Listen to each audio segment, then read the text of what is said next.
మేడ్చల్ జిల్లా షామీర్పేట్ పిఎస్ పరిధిలో రోడ్డు ప్రమాదం జరిగింది. బస్సు కోసం వెయిట్ చేస్తున్న ఇద్దరు మహిళలను అతి వేగంగా వచ్చిన లారీ ఢీ కొట్టింది. ప్రమాదంలో అంతాయిపల్లికి చెందిన గాయత్రి, భవానీలు తీవ్రంగా గాయపడ్డారు. దీనిని గమనించిన స్థానికులు గాయపడిన వారిని హుటాహుటిన ఆసుపత్రికి తరలించారు.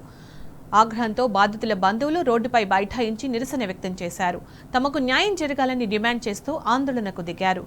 ఘటనపై పోలీసులు కేసు నమోదు చేసి విచారణ చేపట్టారు.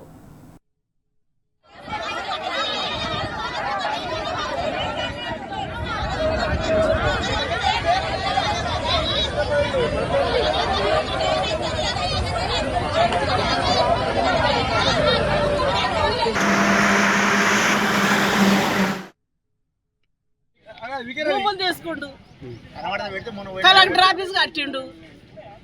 మా ఊరికి ఇంత మంచి పని చేస్తుండు. మాకు ఉండబోతే ఇండ్లు లేవు, అవతలి పోతే ఒంటలు పోయి జాగలేదు.